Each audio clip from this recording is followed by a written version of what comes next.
오늘 말씀 누가복음 6장으로 다시 돌아옵니다. 누가복음 6장 6절에서 11절 말씀 우리 함께 보도록 하겠습니다.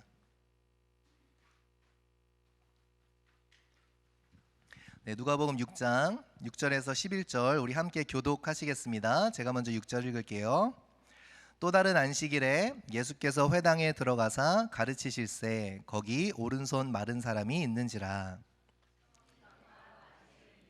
예수를 고발할 증거를 찾으려 하여 안식일에 병을 고치시는가 엿보니 예수께서 그들의 생각을 아시고 손 마른 사람에게 이르시되 일어나 한가운데 서라 하시니 그가 일어나 서거늘.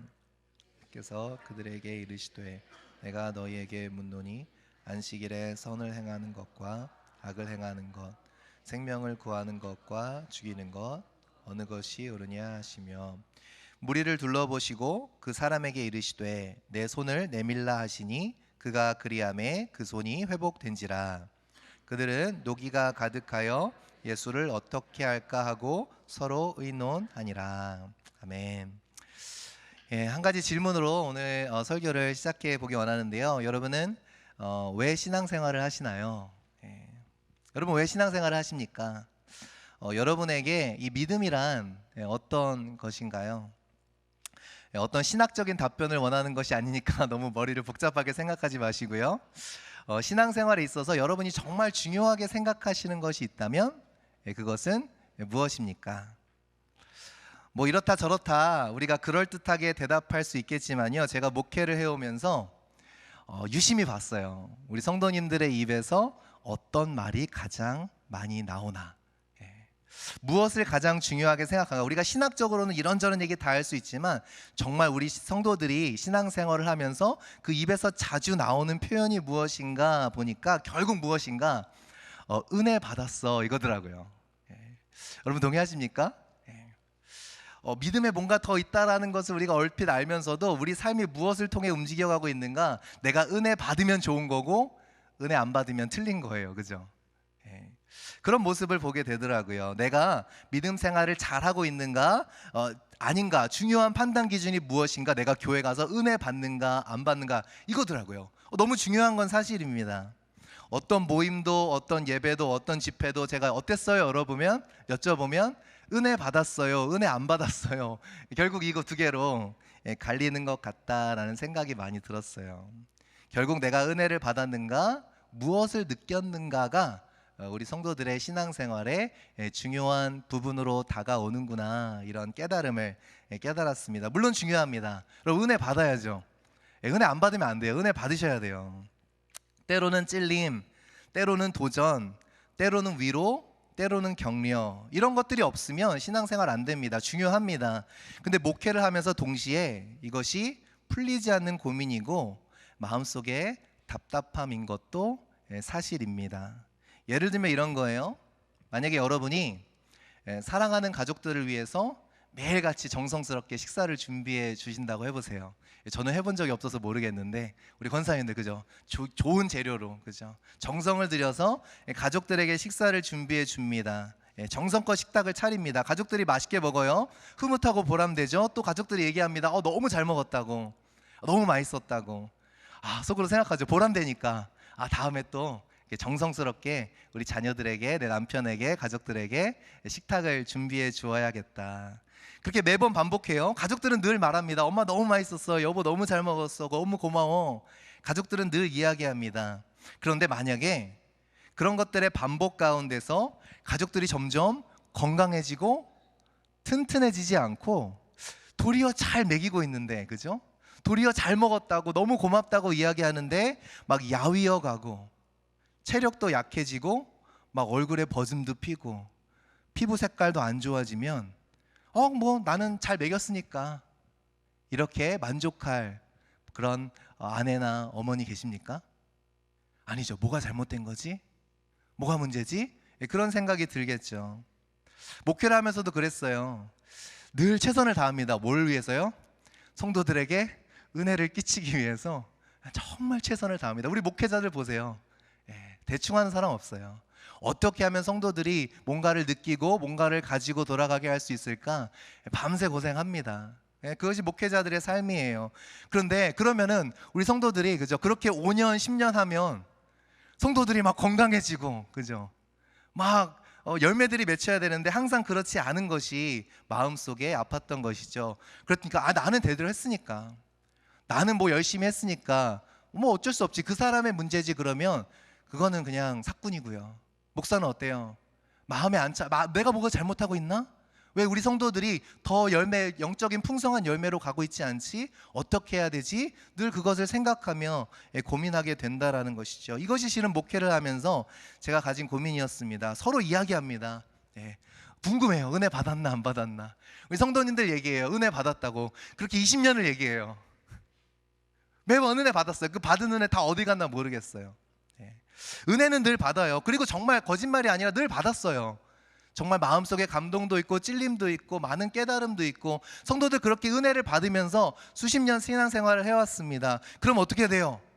영적으로 더 풍성해지고 건강해지고, 뭐 업앤다운이 조금 있을 수는 있겠지만, 그러나 결과적으로 그 무수히 받은 은혜 가운데 어떠한 영적인 열매가 맺혀져야 할 텐데, 여러분 어떻습니까? 교회는 그리스도의 장성한 분량에 충만한 데까지 이르러야 되는데 왜 이럴까? 이런 생각을 해보게 된 거죠. 제자리 걸음을 하고 있는 것 같은 느낌을 떨쳐버릴 수 없을 때가 종종 있었던 것 같아요. 중요한 순간에는 은혜 안 받은 사람처럼, 그 받은 은혜 다 어디 가고, 그죠? 정말 결정적인 순간에는 은혜를 모르는 사람처럼 살아가는 모습들을 보면서 내가 뭘 잘못한 건가? 이런 생각이 들 때가 많았던 거죠. 여러분 어떠십니까? 수없이 많이 받은 그 은혜들, 그 은혜를 받음, 그것이 오늘 여러분의 삶을 어떻게 움직여가고 있나요? 그 은혜 받음을 통해서 여러분은 어떻게 빚어지고 계십니까? 오늘도 은혜 받고 여러분 집에 돌아가시면 어떻게 사실 거예요? 은혜 받음이라는 결과가 결국 우리에게 무엇인가? 이제는 하도 은혜를 받으면 은혜도 어떻게 돼요, 여러분? 익숙해지죠. 저 정도 은혜는 뭐 더 센 게 필요하죠. 설교도 더 센 게 필요하고 찬양도 더 센 게 필요하고. 이것이 과연 하나님의 은혜일까? 이런 생각을 해보게 된 것입니다. 오늘 본문 이렇게 시작합니다. 6장 6절에 이렇게 우리 한번 같이 읽어볼까요? 시작. 또 다른 안식일에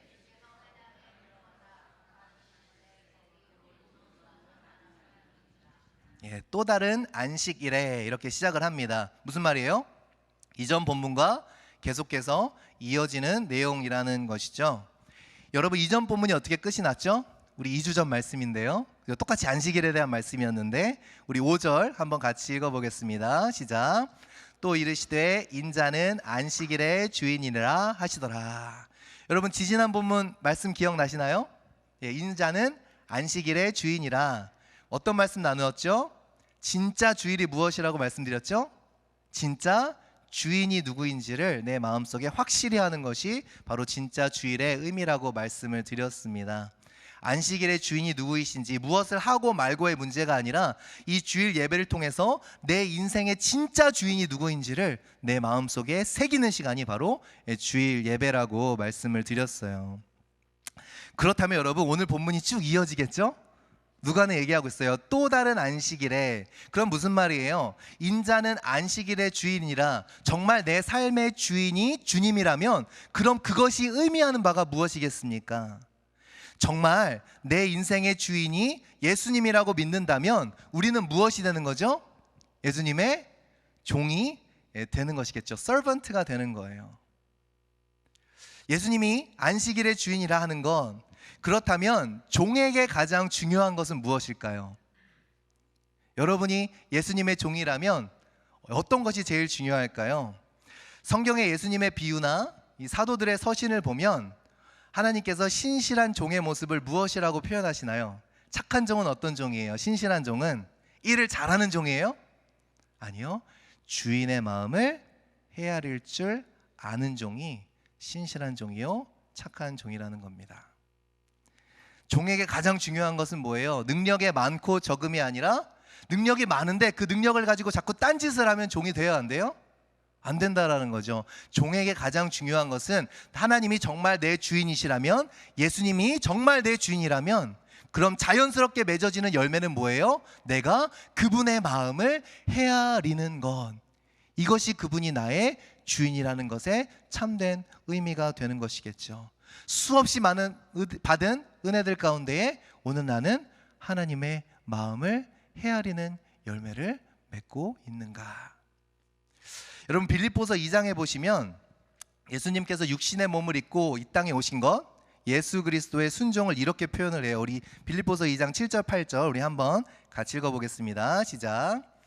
오히려 자기를 비워 사람의 모양으로 나타나사 자기를 낮추시고 죽기까지 복종하셨으니 곧 십자가에 죽으심이라. 그러니까 사도 바울은 권면하는 거죠. 예수님께서 육신의 몸을 입고 이 땅에 오신 것을 무엇이라고 표현하냐? 종의 형체를 가졌다라고 표현을 하고 있는 거예요. 빌립보서 2장에서 사도 바울은 권면합니다. 그러므로 너희도 이 마음을 품으라고, 종의 마음을 품으라고. 즉 예수께서 하나님의 마음, 그 하나님의 마음을 품은 종의 모습으로 이 땅에 오셨듯이 우리도 예수의 종으로서 산다라는 것은 무엇인가요? 나를 보내신 예수님의 뜻과 예수님의 마음을 품고 사는 것, 이것이 바로 예수 그리스도를 주인으로 여기는 사람의 모습이라는 것이죠. 오늘 본문에서는 안식일의 회당, 그러니까 요즘 말로 하면 교회가 되겠죠. 예수님께서 말씀을 가르치십니다. 많은 사람들이 은혜를 받았을 거예요. 예수님이 말씀 전하시는데, 그죠, 여러분? 뭐 한 목사가, 작은 목사가 말씀을 전해도 그래도 여러분 은혜 받으시는데, 예수님이 말씀을 전하시는데 얼마나 사람들이 은혜를 받았겠어요. 근데 마침 거기에 오른손이 마른 사람이 있었더라라고 누가는 기록하고 있습니다. 손이 말랐다라는 거 정확히 어떤 병인지 우리는 알 수 없지만요, 새 번역에서는 오른손이 오그라든 사람이라는 번역을 했습니다.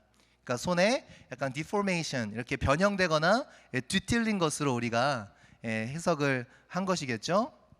근데 성경에서는 이 메말랐다고 하는 것의 상태는 무슨 것인가? 생명력이 없는 상태를 의미합니다. 그죠? 말랐다는 건 생명이, 이게 스키니하다라는 게 아니라 withered 됐다라는 거예요. 말랐다라는 것은 생명력이 없다. 그래서 아이를 낳지 못하는 그 불임의 여자들을 자궁이 말랐다라는 표현을 사용하기도 하죠. barren한 거예요. 그죠? 말랐다라는 것은 생명력이 없다는 뜻을 가지고 있습니다. 어떤 병인지는 모르겠지만 그 손에 불구처럼 되어서 생명력이 없는 상태를 의미하는 것이죠. 근데 재밌는 건요, 마태복음, 마가복음에서는 이 사람을 그냥 한쪽 손이 마른 사람이라고 얘기하는데, 누가복음에서는 콕 찍어서 이 사람의 아픈 손이 오른손이었더라 라고 이렇게 강조하고 있습니다. 여러분, 유대인의 문화에서 오른손은 너무나 중요했죠. 지금도 실은 우리 그런 모습 있죠. 어디 가서 우리가 법원에 가서 선서를 할 때 왼손을 들고 합니까? 이제 오른손을 들고 하죠. 그리고 악수를 할 때도 우리 오늘도 여러분과 악수를 나누었는데 오른손으로, 누구나 약속이나 한 듯이 오른손으로 우리가 악수를 합니다. 그것이 통상념이에요. 왜냐하면 오른손이 가지는 상징적인 의미가 있기 때문인데요, 유대인의 문화에선 더욱 그랬습니다. 오른쪽은 권위, 명예, 능력, 축복, 이런 것들의 상징이었던 것이죠. 그러니까 이 사람의 오른손이 말랐다라고 누가가 강조하는 것은 단순히 이 사람이 한 손이 말라서 고통받는 사람이다, 이것만을 이야기하는 것이 아니라 어떤 거예요? 지금 다른 사람에게는 선뜻 나타내고 내밀 수 없는 손, 그죠? 다른 사람에게 드러내기에 너무나 수치스러운 그러한 아픈 병이 있었다라는 것을 말해주고 있는 것입니다. 오른손이 말랐으니 누구와 제대로 누구에게 악수나 건네볼 수 있었겠어요? 그죠? 유대인들은 오른손으로 식사를 하죠. 오른손이 메발랐으니 누구와 식사를 할 수 있었겠습니까? 어떤 사람에게도 내밀 수 없는, 내보일 수 없는 그 마음의 연약함까지도 주는 것이 바로 오른손이 말랐다라는 것에 담겨 있는 것이죠. 위축되고 숨기고 싶고 다른 사람에게 드러낼 수 없는 그 메마른 오른손을 가지고 있었다라는 거예요. 이 사람이 안식일에 회당에 어떤 마음으로 나왔을까요? 하나님의 은혜를 갈망하는 마음으로 나왔겠죠. 오늘날 교회에도 여러분 이런 사람들이 있을까요? 없을까요? 많습니다. 다 멀쩡해 보여도요, 제가 신방하면서 많이 깨달아요. 다 멀쩡해 보이죠, 여러분 보면. 우리 서로 아픔도 없어 보이고, 저 권사님은 저렇게 기도 열심히 하시고 아주 삶이 평탄하실 거야. 깜짝 놀래요. 얘기 나눠보면 어떠한 고난을 겪으셨고 어떠한 고난을 지나가는지. 우리 성도들 가운데 여러분 그렇게 생각하죠. 왜 나만 이럴까? 하나님 날 사랑하시는데 왜 나만 이런 일이 생길까? 여러분 저랑 같이 한번 신방 다녀보실래요? 네. 일주일만 다니시면, 일주일이 뭐예요? 그냥 며칠만 다녀보시면 그런 소리 싹 들어갈걸요? 나만 그런 게 아니구나. 우리 마음 가운데는 모두 다른 사람에게 선뜻 내밀기 힘든 아픔과 상처들과 고통들이 누구에게나 있다라는 거예요. 다들 그럴듯하게 그냥 여기 와서 그렇죠. 그러면 한 가지 중요한 질문을 해볼게요. 오늘날 교회에도 이 메마른 오른손을 가지고 근심하며 내밀지 못하는 성도들 있습니다. 그럼 제가 여러분에게 중요한 질문을 하나 드릴게요. 여러분에게는 그런 사람이 보이세요? 오늘도 누군가의 터치함과 누군가의 위로가 너무나 필요한 사람들, 여러분 교회에 은혜 받으려고 오셨죠? 근데 그 은혜가 필요한 사람이 나 말고도 또 있는데 그 사람은 보이세요? 목회를 하다 보니 수없이 보여요. 나 좀 알아달라고 눈빛에서 나와요. 겉으로는 괜찮다고 얘기해도 눈빛에서 나 좀 케어가 필요하다고, 나 좀 도움이 필요하다고 끊임없이 이야기하는 성도들의 눈빛이 있습니다. 여러분 그 눈빛을 헤아려 보신 적 있으십니까?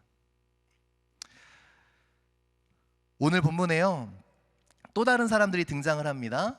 바로 서기관들과 바리새인들. 그들은 지금 무엇을 주시하고 있죠? 예수님이 안식일에 병을 고치시는지 아닌지를 주시하고 있습니다. 이 사람들의 기준으로는 그 오른손이, 아마 오른손이 메말랐는지도 몰랐을지도 몰라요. 내밀지 않으니까. 그런데 아마 알았더라도 이 사람들에게 중요한 건 뭐예요? 그 사람이 고침받고 안 고침받고 이것이 중요한 게 아니라 예수가 자기의 기준대로 안식일을 범하겠는가 안 범하겠는가, 오직 이것만을 눈을 켜고 보고 있습니다. 오른손 마른 거 죽지 않잖아. 다음날 해도 되지. 남의 것은 쉽게 이야기할 수 있어요. 혹시 예수님이 그 병을 고치시면 예수님을 고발하고 응징하기 위해 그 자리에 나와 있는 성도들도 있다라는 거예요. 여러분은 교회에 어떤 마음으로 오십니까? 무엇을 판단하고 무엇을 평가하기 위해 이 자리에 나오십니까? 아니면 정말 하나님의 은혜를 바라보며 이 자리에 나오십니까? 참 여러 가지 마음들이 우리 가운데 있는 것 같아요. 근데 예수님의 반응이 너무나도 놀라요. 실은 오늘 본문의 하이라이트가 되겠죠. 우리 8절 말씀 한번 같이 읽어보겠습니다. 시작. 예수께서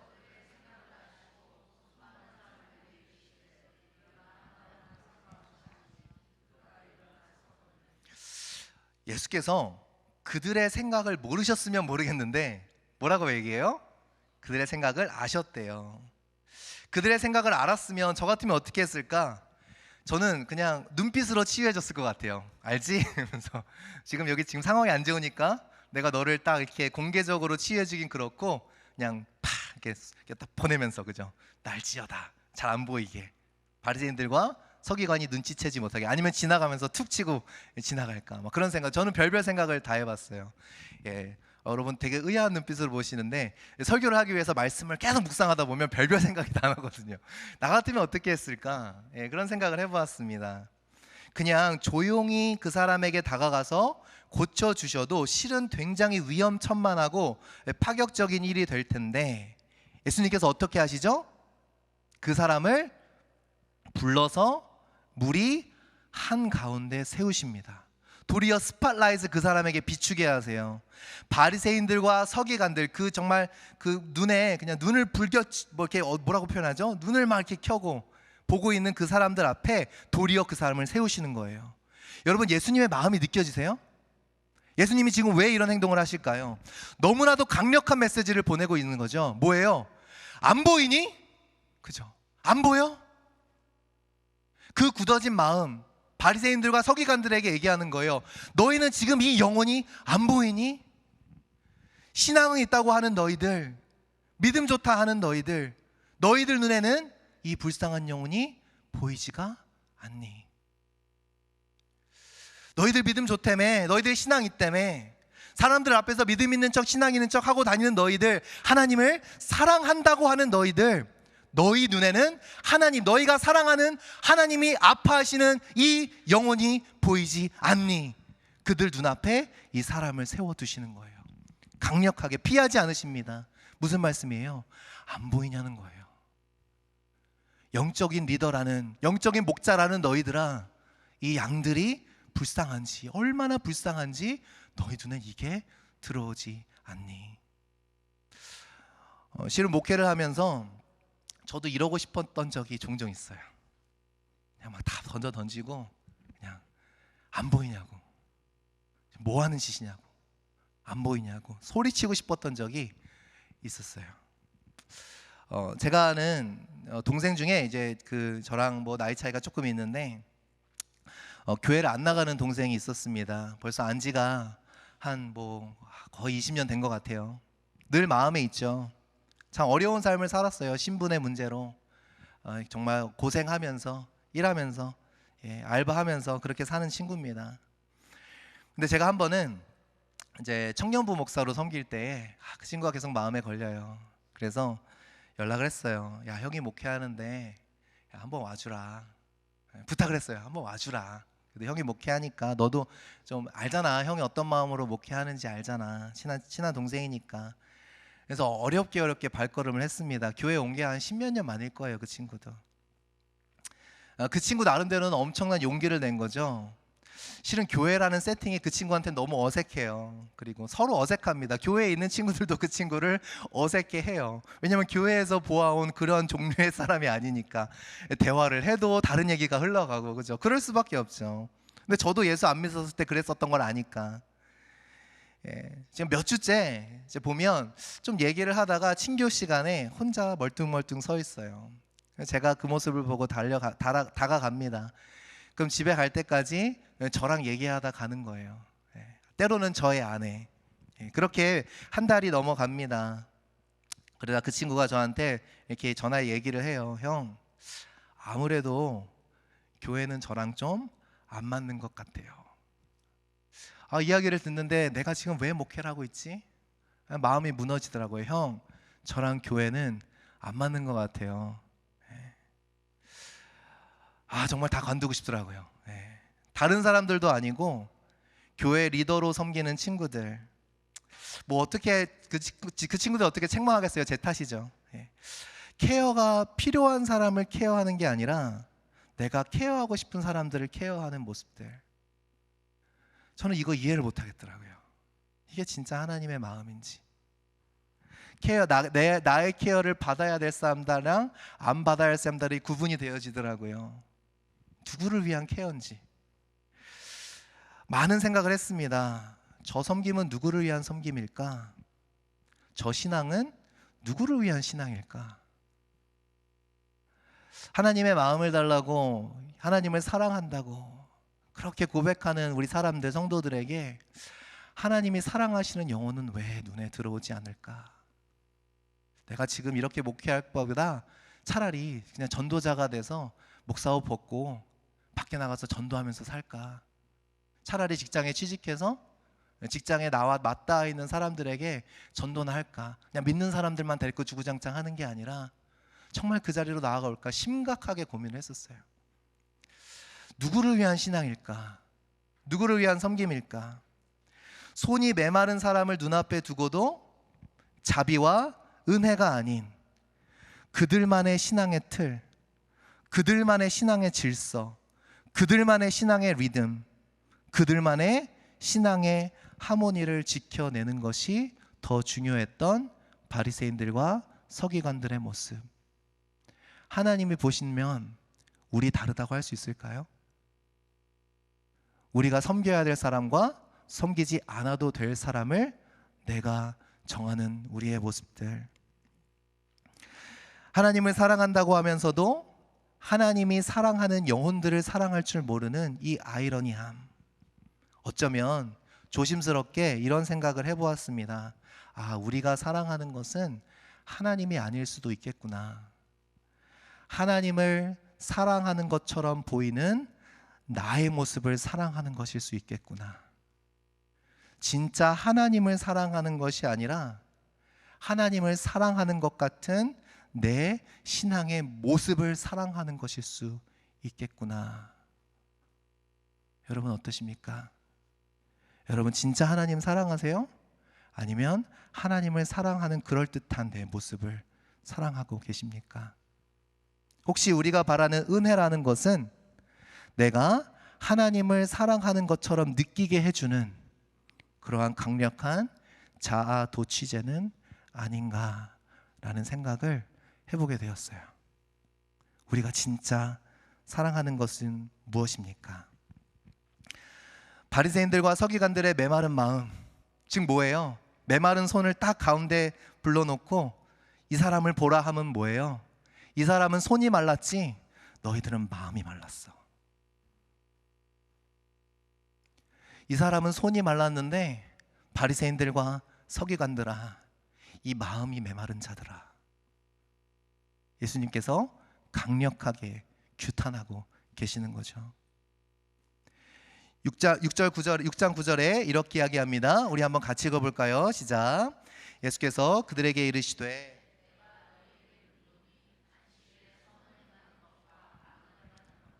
생명을 구하는 것과 죽이는 것 어느 것이 옳으냐 하시며 놀라운 말씀을 하세요. 선을 행하는 것과 악을 행하는 것, 생명을 구하는 것과 죽이는 것, 금을 정확하게 나누십니다. 좀 극단적으로 이분법적으로 하세요. 그러나 야고보서 4장 17절에 이런 말씀이 있죠. 그러므로 사람이 선을 행할 줄 알고도 행하지 아니하면 죄니라. 무슨 말씀을 하는 거예요? 우리는 억울할 수도 있어요. 아니 우리가 생명을 구하는 건 아니지만 죽이진 않았지 않습니까? 맞아요. 내가 그 사람에게 어떠한 도움을 주진 않았지만 그렇다고 그것이 내 잘못은 아니잖아요. 하나님, 내가 그 사람을 책임져야 될 이유가 나에게는 없잖아요. 나 한 사람 살기도 너무 바쁘고요. 내가 그 사람을 미워하고 싫어해서가 아니라 하나님, 나도 지금 여유가 없잖아요. 이러한 충분한 억울한 마음이 들 수 있어요. 그러나 예수님께서 무슨 말씀을 하시는 겁니까? 예수님은 이런 말씀을 하시는 거예요. 하나님의 마음을 알만한 사람들이 하나님의 마음이 어디에 있는지 알면서도 하나님의 마음을 따르지 않는 것, 이것을 하나님은 괜찮다고 얘기하세요? 아니라는 거예요. 하나님의 마음을 알만한 사람들이, 알만한데 그러는 것, 알만하면서도 하나님의 마음을 안다는 사람들이 외면하는 것. 보였잖아요. 눈에 보이잖아요. 내가 무슨 것을 해야 되는지, 내가 어떻게 섬겨야 되는지 하나님이 그 마음의 부담감도 주시잖아요. 그런데 애써 외면하는 그 모습을 보면서 하나님은 이것을 무엇이라 말씀하세요? 그 중간지대는 없다라는 거예요. 중립은 없다라는 거예요. 이 모습을 하나님께서는 아무렇지 않게, 가볍지 않게 여기시지, 가볍게 여기시지 않는다라는 것입니다. 왜요? 정말 하나님이 우리의 주인이라면 우리의 마음이 뭘로 채워지게 될까요? 내가 주인이니까 내일 하기 바쁘잖아요. 그죠? 내가 주인이니까. 진짜 하나님이 주인이면 누구 일 하기 바빠요? 하나님 일 하기 바쁜 거예요.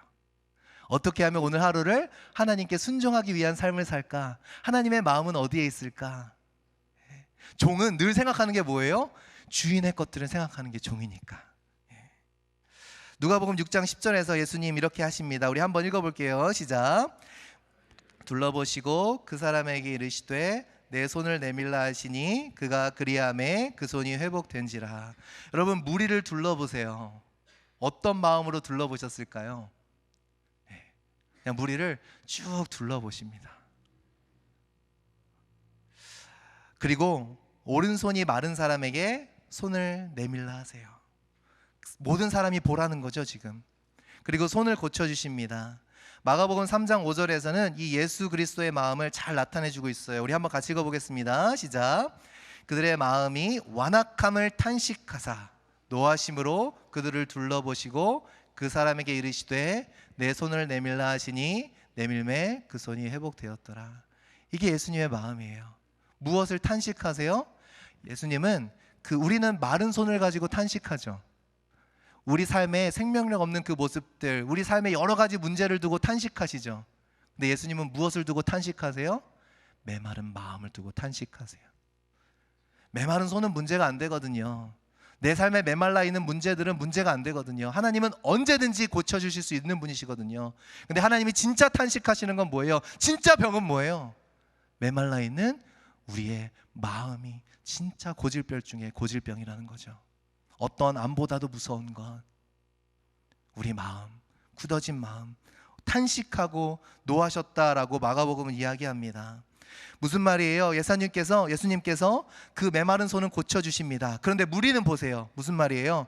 내가 이 사람의 메마른 손은 고칠 것인데 너희들의 그 메마른 마음은 어떡하겠니? 그 무리를 둘러보시며 말씀하시는 거죠. 그들은 어떻게 합니까? 마음의 뉘우침이 아니라 도리어 분노하며 예수님을 어떻게 잡아 죽일까 의논하기 시작합니다. 결론을 맺고 싶어요. 여러분, 제가 오늘 말씀을 묵상하면서 정말 여러분에게 강력하게 도전하고 싶은 마음이 생겼어요. 도대체 믿음이 좋다는 건 무엇이에요? 믿음 생활 잘한다는 것은 여러분에게 어떤 의미입니까? 수많은 예배를 드리고 성경도 여러분 열심히 보시죠. 그리고 여러 모임에 참여하십니다. 기도도 열심히 하시잖아요. 좋아요. 해야 돼요. 근데 소위 말하는 은혜를 사모하시는 거죠. 또 은혜를 받고 계시다면 참 감사한데 한 가지 질문, 그것이 믿음 생활의 끝인가요? 그것들을 통해서 수없이 성경을 읽으시고 수없이 기도하시고 수없이 예배를 참여하고 모임을 참여하면서 많은 은혜를 받으시면서 그 가운데서 하나님의 마음을 깨달아가고 계신가요? 이것을 도전하고 싶습니다. 누구를 위한 신앙인가요? 그 모든 것들을 통해서 나의 마음이 지금 하나님의 마음과 하나가 되어지고 있는가? 여러분, 우리가 지금 금요 모임을 하고 있습니다. 금요 모임을 하면서 저는 실은 작정을 하고 해요. 어떤 작정을 하는지 아세요? 실은 여러분?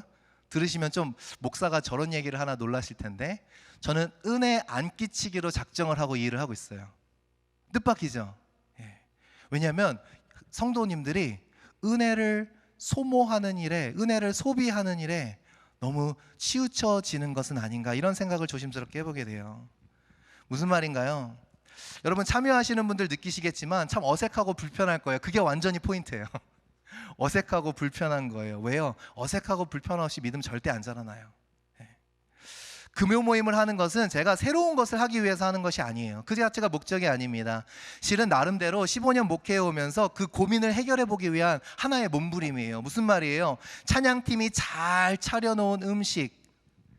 우리 찬양팀이, 여러분, 저도 찬양 인도를 오래 해봤는데 선곡하는데 얼마나 오래 걸리는 줄 아세요? 저는 우리 집사님의 고충을 너무 잘 알아요. 그냥 아무거나 내가 좋아하는 찬양 3개 뽑아놓으면 찬양 인도가 되는 게 아니에요, 여러분. 안 해보신 분들 혹시 그렇게 생각하실까봐. 그날 뽑힌 본문 묵상하면서, 그죠? 이렇게 뽑고 선곡 고르고 내 데이터베이스를 다 훑어보면서 어떤 찬양을 하나님이 하기 원하실까 훑어보고 코드도 맞춰보고 진행해보고 하면, 제가 수요 예배 30분 찬양 예전에 부교육자 때 많이 인도했거든요. 뭐 자랑하려고 하는 얘기, 뭐 자랑할 것도 아니고 30분 찬양 준비하는데 선곡을 7, 8시간을 해요. 여러분, 별거 아닌 설교지만 여러분, 이 목사가 말을 잘해서 생각하지만 저는 하나하나 다 쓰거든요. 설교 준비하는데 죄송해요, 뭐 여러분에게 뭐 잘 보이려고 그러는 것도 아니고 막 그래 알아달라는 것도 아니에요. 안 알아주셔도 돼요. 설교 한 편 준비하는데 보통 12시간이에요. 놀라지도 않으세요, 여러분은. 그냥 나오는 줄 아는 거예요. 그죠? 예, 목사들이 우리 전도사님들이 어떻게 말씀 준비하는지 여러분 모르셔서 그러는 거예요. 예, 잠을 못 자요. 예.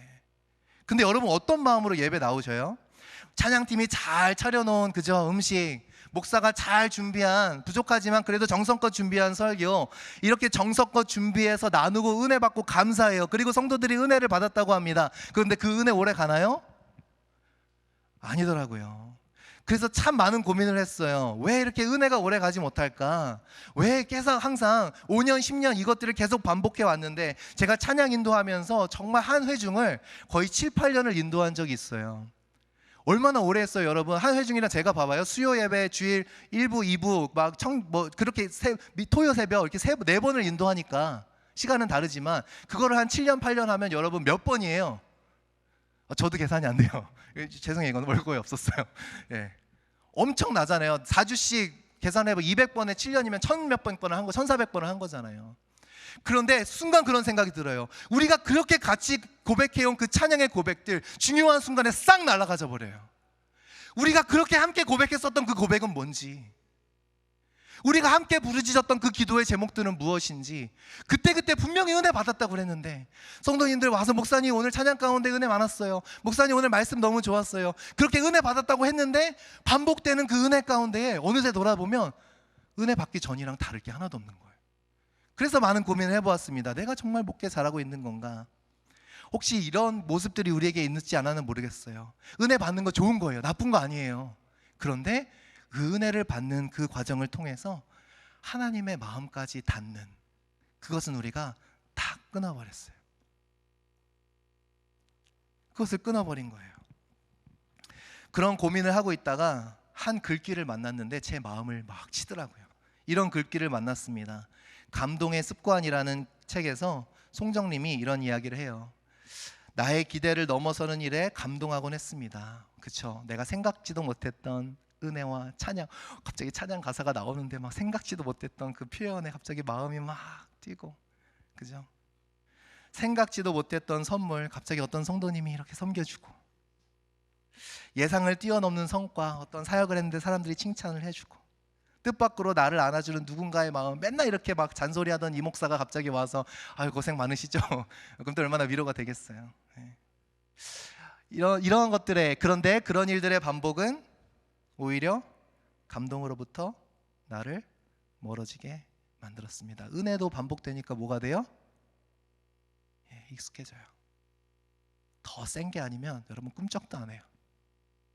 은혜 받는 게 목적이 되면 늘 더 나를 자극시켜줄, 나를 감동시켜줄 무엇인가를 찾아서 끊임없이 방황합니다. 나이가 들어가고 예전보다 조금 더 많은 것들을 가지게 되면서 그렇게 서서히 감동으로부터 멀어지었습니다. 목사가 좀 찬양팀이 감동 주려고 그러면 나 다 저거 겪어봤어, 그죠? 해봤어. 또 저기선 저런 레파토리가 나오겠지, 그죠? 감동도 익숙해지더라고요. 예전에 나를 감탄하게 했던 그 많은 일들이 무료한 일상처럼 스쳐 지나갔습니다. 이젠 교회 오라고 해도 안 나오죠. 뻔하니까. 결국 그거 할 건데 뭐.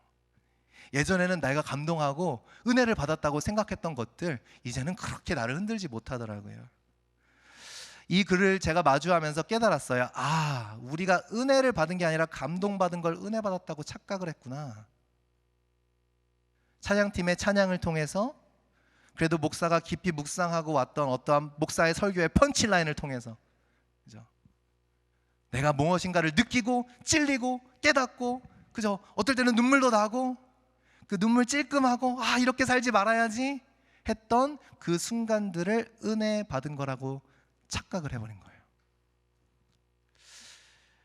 그것을 은혜로 여겼습니다. 실은 그건 통로인데, 그죠? 그것은 통로에 불과한 것인데 그것을 종착역으로 여겼어요. 그래서 내가 오늘 뭔가 마음에 좀 다가오면 그날 예배는 어떤 예배예요? 좋은 예배예요. 내 마음에 좀 다가오지 않으면 여러분 무슨 말 서스름없이 해요? 오늘은 좀 그저 그랬어. 아니에요. 더 중요한 질문은 뭐예요? 오늘 예배를 통해서 여러분이 하나님의 마음과 더 가까이 갔으면, 무엇을 느꼈든 상관없이 내 마음이 나의 주인이신 하나님의 마음과 더 가까이 근접해 가면 그럼 예배 잘 드린 거예요. 그게 좋은 예배예요. 내가 아무리 무언가를 느꼈고 감동이 있고 눈물 찔끔했고 펑펑 쏟았고 그래도 상관없이 내 마음은 여전히 하나님과 다른 그 선상에 있으면, 여전히 내 마음이 메말라 있으면 절대로 은혜 받은 거 아니에요. 그냥 살짝의 감동만 받은 거죠. 우리는 착각을 했습니다. 그죠? 감동받은 것을 은혜 받았다라고 얘기했어요. 그것을 통해서 하나님의 마음을 깨달아야 되는데, 그것을 통해서 주인의 마음을 가진 종이 돼야 되는데, 이것이 은혜인데, 이것이 진짜 믿음 생활인데, 우리는 우리가 느끼는 것까지를 믿음 생활이라고 생각하며 무수히 많은 시간을 보내왔습니다. 감동의 수준에서 끝이 나는 경우가 허다했습니다. 감동의 반복은 결국 어떻게 되는가? 역설적으로 익숙해집니다. 그래서 금요 모임은 역설적으로 제가 은혜를 끼치지 않기로 작정을 했어요. 여러분 오시면 느끼죠? 뭐 토크도 짧게 하고 일부러 토크하다 보면 갑자기 막 속에서 막 이렇게 올라올 때가 있어요. 그럼 자제를 해요. 오늘 은혜 주지 말아야지 그러면서. 왜요? 은혜를 직접 찾아가시라고. 여러분이 직접 찾아가시라고. 목사로서 솔직히 힘들어요. 100번도 생각이 더 들어요. 이래서 올까 성도들이? 이렇게 은혜가 안 되는데 성도들이 좀 그래도 목사가 토크 10분 토크하지만 좀 이렇게 딱 날려주고 죄송해요 이런 속된 표현을 써서 막 그죠? 뭔가 이렇게 스터업 해주고 느끼게 해주고 그래야 되는데 절대 느끼게 안 해주고 그냥 조근조근 얘기하고 그죠? 여러분 금요일날 오시는 분 저는 좀 모습이 많이 다르죠, 그죠? 되게 아니에요? 되게 조근조근 이야기하는데 일부러 은혜를 안 주려고 찬양도 우리 집사님한테 그냥 기타로만 해달라고 부탁드렸고 정말 밋밋하게 우리 피아노 들으면 더 좋죠. 당연히 더 집사님도 인도하시기 더 편하고 그죠? 근데 약간 밋밋함을 추구해 보자고 토크도 밋밋하게 하고 근데 그 마음 가운데 하나가 담겨 있어요. 무엇인가? 그 가운데 한 가지 하고 싶은 것이 있습니다. 이것을 통해서 정말 하나님께서 주시는 은혜 다 같이 여기서 흘러나오는 은혜를 다 같이 공유하고 돌아가는 것이 아니라 그죠? 이제는 우리 성도들이 함께 서로 하나님의 마음을 공감하면서 서로 다른 영혼을 좀 돌봐주지 않겠냐고. 이런 표현이 좀 그렇지만 은혜를 소비하는 소비자가 아니라 은혜를 자꾸만 먹여줘야 되는 그런 사람이 아니라 하나님의 말씀을 정말 내가 붙잡고 씨름하면서 그죠? 신명기서 10장 12절에서 22절 말씀 우리 금요 만남 모임 때 하는 거잖아요. 우리 지금 벌써 4주가 됐는데 우리가 정말 씨름하고 묵상하면서 그죠? 그러면서 여러분 제가 설교 한 편 준비하려면 정말 진액을 빼요. 이 말씀 몇 번 읽었나 몰라 한 100번 200번을 읽어요. 본문 말씀을. 무슨 말이에요? 근데 여러분 제가 그렇게 설교 한 편 준비하면 누가 제일 은혜를 받을까요? 제가 은혜를 받아요. 감동은 못 받아요. 왜냐면 제가 써놓고 제가 감동받으면 정신이 나간 놈이죠. 그죠? 생각해 보셨어요? 그죠? 제가 쓰고 제가 감동 오늘 설교 너무 좋았어 이러면 미친 목사죠. 그죠? 저는 은혜를 여러분들이 말하는 은혜는 못 받아요. 그런데 이 말씀이 저를 움직여가기 시작해요. 놀랍죠? 200번 그렇게 쭉쭉 보고 계속 묵상하고 보고 또 보고 또 보고 또 묵상하고 하니까 이게 진짜 은혜더라고요. 저는 감동은 하나도 못 받아요. 그런데 이 말씀이 제 마음속에 뿌리를 내려요. 이 은혜를 여러분과 공유하고 싶어서 그래서 좀 말씀 하나 붙잡고 그냥 씨름해 보시라고 살아보시라고. 그러면 그 말씀이 결국 어떻게 될까요? 우리 한 사람 한 사람이 그렇게 금요 만남 모임에 모이면 어떻게 돼요? 내가 지금 여기 왜 앉아있지가 아니라 분명한 목적이 생겨요. 뭐예요? 내가 오늘 어떤 영혼을 살려내는 사람이 될 수 있는 거예요. 여러분 교회 은혜 받으려고 오시죠? 저는 여러분에게 강력하게 도전합니다. 은혜 받으러 오세요. 그런데 동전의 양면처럼 이제 여러분에게 사명이 있어요. 은혜 받을 뿐만 아니라 누군가를 살려내기 위해 이 자리에 나오시는 거예요. 누군가는 손이 메마른 손을 가지고 교회에 나올 텐데 그래도 이곳에 나오는 것이 소망이요 이곳에 나오는 것이 오직 유일한 길이니 누군가는 그 가난한 마음을 가지고 이 자리에 나올 텐데 그냥 목사님이 알아서 하시겠지라고 생각하지만 말고 정말 내가 하나님께 받은 은혜 그죠? 내가 정말 하나님의 말씀 가운데 씨름하면서 얻은 그 은혜들을 가지고 내가 그것을 나누고 쉐어하면 놀랍게도 무엇이 살려내요? 그 고백들이 다른 사람의 메마른 그 모습들을 살려낸다라는 거예요. 여러분들은 어떤 사람이 돼야 돼요? 그냥 여기서 하는 거 가지고 은혜 받았다라고 그냥 끝나는 사람들이 아니라 여러분들이 말씀을 가지고 영혼들을 살려내는 사람이 되기를 주님의 이름으로 축복합니다. 예. 야곱이 야복강에서 하나님과 씨름했죠.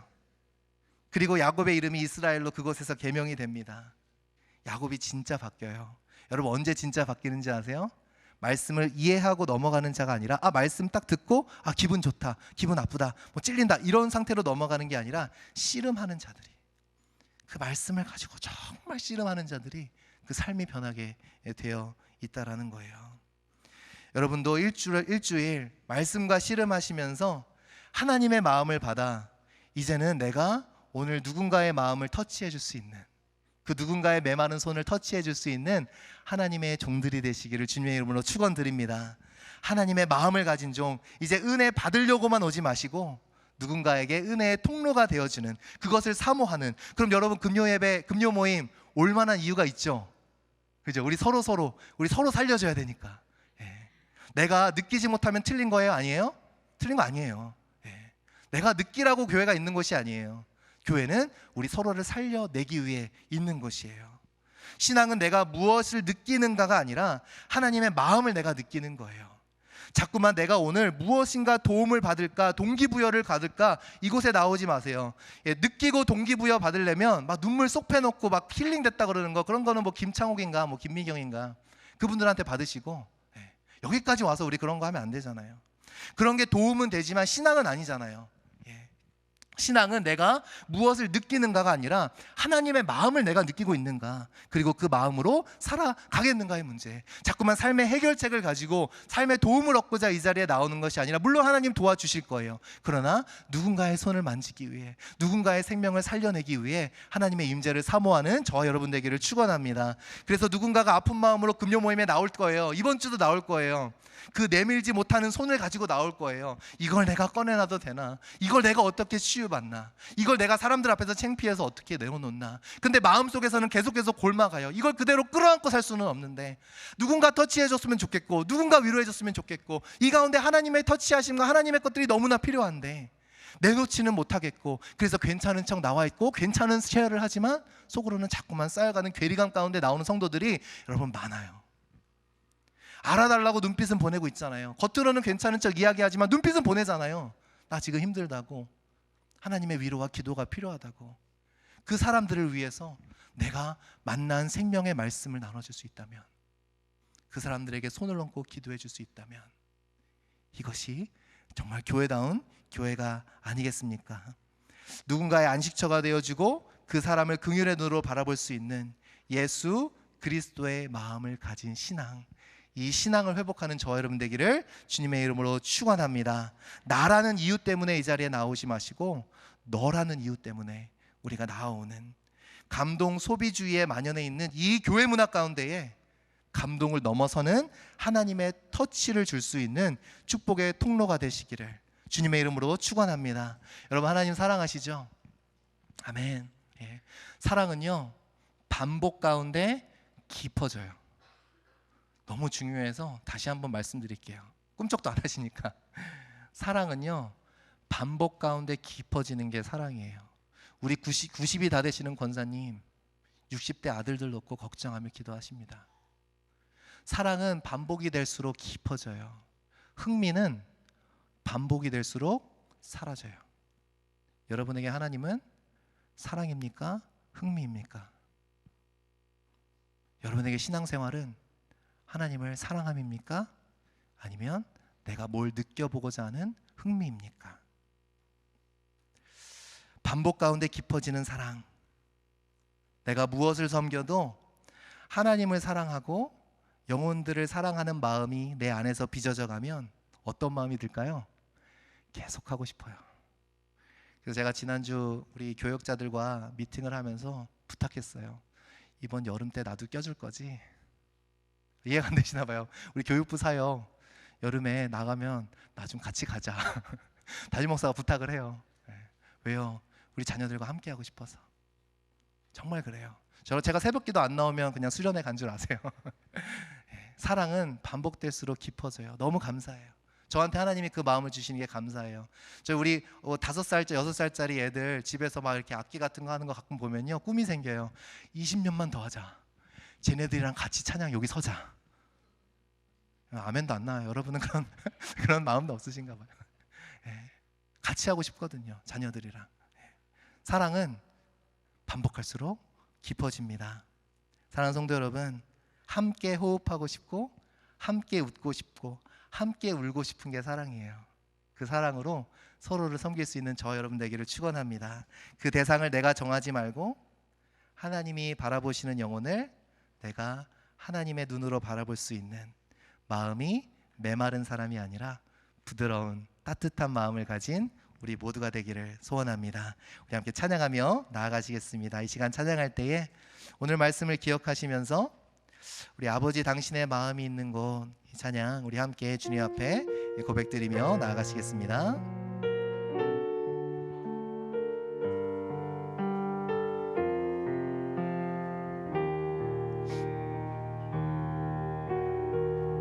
아버지 당신의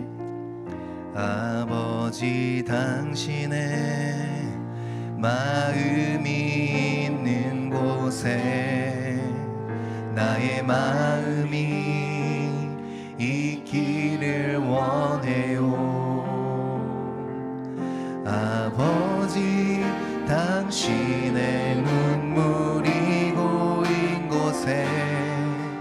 나의 눈물이 고이길 원해요.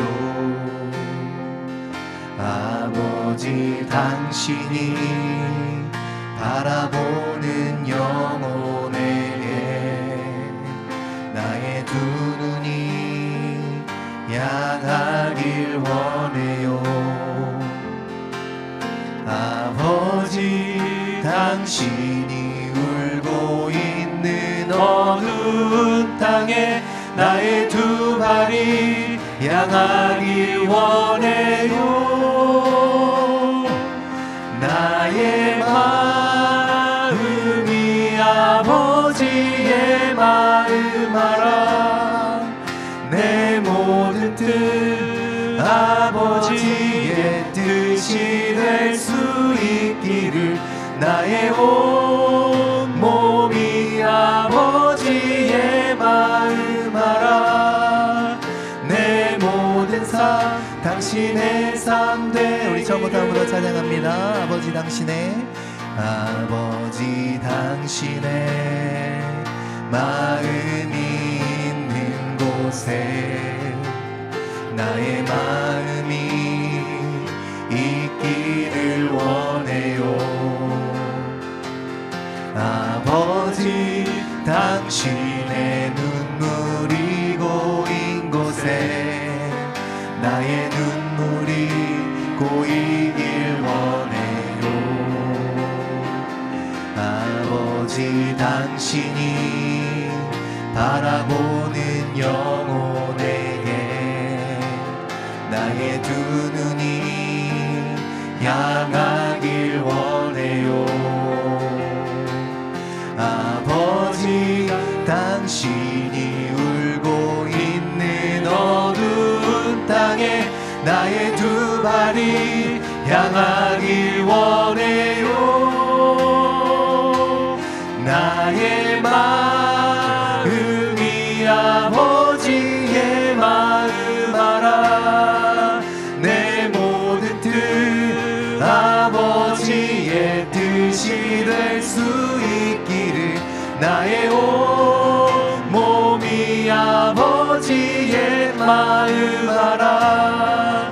내 모든 삶 당신의 삶 되기를 나의 마음이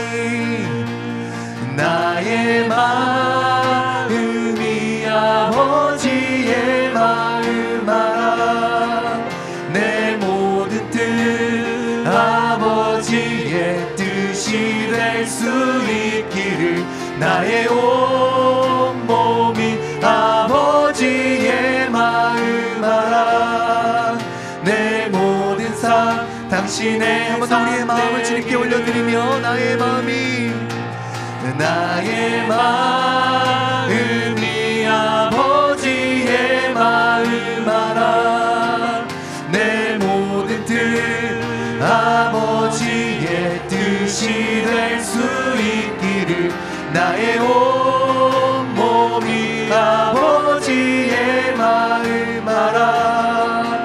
내 모든 삶 당신의 삶 되기. 이 시간 우리 함께 동성으로 기도하며 나아가실 때에 하나님 우리의 굳은 마음을 다 제하여 주시고 하나님의 마음을 우리에게 주시옵소서. 우리가 주인으로 섬기시는 우리 주 예수 그리스도 종의 마음을 우리에게 주시옵소서. 바로 내 주인이 가진 마음이 나의 마음이 되기를 소원하며 오늘도 다른 사람을 대하여 메마른 마음이 아니라 예수 그리스도의 마음을 가지고 다른 사람들을 향하여 나아갈 수 있는 그러한 주님의 신실한 종이 될 수 있도록 인도하여 주시옵소서. 내가 은혜 받기로 끝나는 삶이 아니요 내가 받은 은혜를 가지고 다른 사람들에게 나아가 그들의 메마른 마음을 만져주고 메마른 손을 붙잡아주며 여호와께서 너를 사랑하신다고, 예수 그리스도께서 당신의 삶을 향한 계획을 가지고 계시다고, 그분은 너를 포기하지 않았고 그분은 너를 지극히 사랑하시는 주님이시라고 누군가를 일으켜 세워줄 수 있고 소망을 줄 수 있는 그러한 더 나아가 감동을 받는 것으로 끝나는 것이 아니라 영혼을 살려내는 그러한 우리가 되어질 수 있도록 인도하여 달라고 한번 우리의 삶을 주님 앞에 올려드리며 우리의 마음이 하나님의 마음과 맞닿아 있기를 소원하며 우리 함께 통성으로 기도하며 나가시겠습니다. 함께 기도하시겠습니다. 주여, 하나님 이 시간 우리가 기도합니다. 하나님 간절히 기도하고 원합니다. 하나님 주님을 사랑한다고 하였고 주님께 많은 아버지 하나님 예배를 드리고 말씀도 열심히 보고 기도도 열심히 한다 하였지만 하나님의 마음으로부터는 너무나 멀어져 있었던 우리의 연약한 모습들을 주님 이 시간 회개합니다. 하나님을 더 알기 위하여 나의 신앙은이란 것을 위하여 애썼는데 정작 하나님의 마음을 알지 못했던 우리의 연약함들이 있습니다. 하나님 이 시간 우리가 간절히 소원합니다. 하나님과 우리의 마음이 맞닿기를 간절히 소원합니다. 하나님과 우리의 마음이 간절히 아버지 하나님 그렇게 가까이 닿아있기를 소원합니다. 그리하여 하나님께서 국민하신 영혼들을 바라보면서도 아무렇지 않은 메마른 심령이 아니라 하나님이 눈물을 흘리는 영혼들에게 우리의 눈물이 쏘여지고 아버지 우리 귀한 다음 세대를 향하여 아버지 하나님 마음을 찢으며 통곡하며 울 수 있는 아버지 우리들이 될 수 있도록 인도하여 주시옵소서. 누군가 아파하는 그 영혼들을 향하여 내가 마음을 날 수도 있는 마음을 나누고 나의 삶을 쏟을 수 있는 우리가 될 수 있도록 인도하여 주시옵소서. 하나님 우리가 아버지 하나님 예배당에 나올 때에 단순히 은혜를 받기 위하여 나오는 것이 아니라 그 받는 은혜를 통하여 하나님의 마음을 가지고 이 세상에 나아가는 자들이 되어질 수 있도록 오늘도 누군가 아버지 무릎 꿇고 있고 넘어진 자들을 일으켜 세울 수 있는 아버지 누군가에게 손을 내밀 수 있는 자들이 되어질 수 있도록 우리의 마음이 하나님의 마음을 가진 자들로 진정한 정말 주님을 주인으로 아는 아버지 그러한 아버지 하나님 자들의 모습으로 살아갈 수 있도록 주님 붙잡아 주시옵소서. 우리가 더욱더 말씀을 묵상하고 말씀을 깊이 묵상하고 말씀과 씨름하며 정말 말씀을 살아내는 그 삶을 살 때에 말씀이 나를 움직여가고 말씀이 나를 주장하는 삶을 살 때에 아버지 하나님 그 말씀으로 다른 누군가를 아버지 내가 경험한 그 말씀 아버지 하나님 내가 품은 그 말씀으로 누군가를 세워줄 수 있고 누군가를 살려낼 수 있는 놀라운 역사가 나타날 수 있도록 우리 한 사람 한 사람들의 메마른 심령들 가운데 주님 역사하여 주시고 성령의 담비로 아버지 하나님 내려 주시옵소서. 그리하여 오늘 하루하루 우리의 삶의 한 걸음 한 걸음을 통하여 하나님 누군가의 영혼들을 빚어내고 살려내는 귀한 축복의 통로가 되어지는 것까지 나아갈 수 있도록 주님 함께하여 주시고 인도하여 주시옵소서. 그리하여 우리가 예수 그리스도 다시 만나는 날에 다 잘하였도다 착하고 충성한 내 주유라고 너는 하나님의 마음을 가져 이 땅을 살아가서라고 우리를 끌어안아 주시고 위로해 주실 그 하나님의 위로를 바라보며 오늘도 끊임없이 누군가를 위하여 아버지 씨앗을 뿌릴 수 있는 눈물로 씨앗을 뿌릴 수 있는 우리가 될 수 있도록 인도하여 주시옵소서. 우리 찬양합니다. 나의 마음이 아버지의 마음 알아 내 모든 뜻 아버지의 뜻이 될 수 있기를 나의 온 몸이 아버지의 마음 알아 내 모든 삶 당신의 삶 한 번 더 나의 마음이 나의 마음이 아버지의 마음 알아 내 모든 뜻 아버지의 뜻이 될 수 있기를 나의 온 몸이 아버지의 마음 알아 내 모든 삶 당신의 삶 되기를 우리 한 번 더 고백합니다. 나의 마음이 아버지의 마음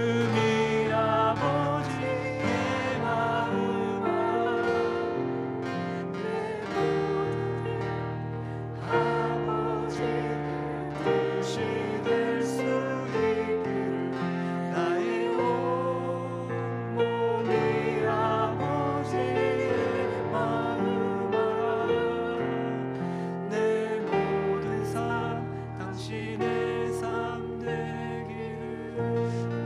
하나님 감사합니다. 오늘도 우리가 은혜를 받는 자에서 끝나는 것이 아니라 은혜를 받은 자로서 하나님 아버지의 마음을 가지고 이 세상을 향하여 나아가는 자로서의 부르심 정말 하나님이 우리의 주인이시기에 우리가 그 주인의 마음을 따르는 종의 마음을 가지고 이 땅을 살기 원하는 또 교회 안에서도 교우가 교우를 그렇게 섬기기 원하는 선한 마음을 주시니 감사합니다.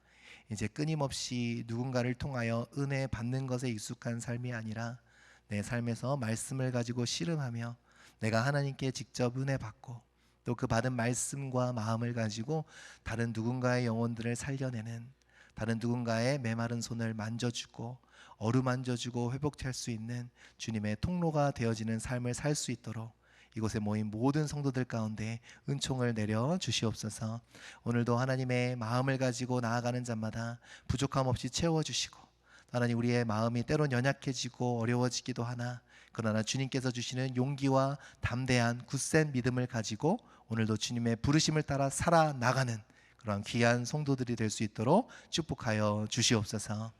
이제는 우리 주 예수 그리스도의 은혜와 하나님 아버지의 사랑과 성령님의 교통 교제하심이 하나님 아버지의 마음을 담기를 소망하며 나아가는, 그리하여 이제 더 이상 은혜 받는 것에서 멈추는 것이 아니라 다른 누군가에게 은혜를 주며 그 영혼들을 살려내기를 소망하며 나아가는 주의 자녀 머리머리 위에 지금부터 영원토록 함께 하시기를 간절히 축원하옵나이다. 아멘.